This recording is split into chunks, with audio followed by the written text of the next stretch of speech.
നല്ല നാടൻ ചീര. അപ്പം ഞാൻ ചീര വറവ് ഉണ്ടാക്കുന്നത് എങ്ങനെയാണെന്ന് നോക്കാം. ചീരയെല്ലാം മുറിച്ചെടുത്തിട്ടുണ്ട്. ഇനി അതിൽ ആവശ്യത്തിന് ഉപ്പിട്ട് കൊടുക്കുന്നുണ്ട്. കാന്താരി ഇല്ല, അപ്പം എരിവിനനുസരിച്ചിട്ട് പച്ചപ്പറങ്ങി കൂടെ മുറിച്ചിട്ട് കൊടുക്കുന്നുണ്ട്. ഇനി ഇത് വേവിച്ചെടുക്കാം. വെള്ളമൊന്നും ആക്കിയിട്ടില്ല കേട്ടോ. വെളുത്തുള്ളി ഇട്ട് കൊടുക്കുന്നുണ്ട്, തേങ്ങ. ഇത് മൂടി വെച്ചിട്ട് കുറച്ച് സമയം കൂടെ ഒന്ന് മിക്സായി വരട്ടെ. ഞാൻ ഈ ചീരയും മുരിങ്ങേൻ്റെ ഇലയും വറുക്കുന്ന സമയത്ത് അതിൽ കടുക് വറുത്തിടില്ല കേട്ടോ. ഈ വെളിച്ചെണ്ണ ഇങ്ങനെ നനച്ച് കൊടുക്കലാണ് ചെയ്യുന്നത്.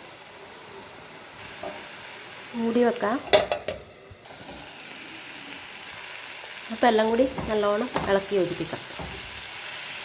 അപ്പോൾ ചീര വറവ് റെഡി ആയിട്ടുണ്ട് കേട്ടോ. തീ ഓഫ് ചെയ്തിട്ടുണ്ട്. വീഡിയോ ഇഷ്ടപ്പെട്ടാൽ സപ്പോർട്ട് ചെയ്യാം. Thank you.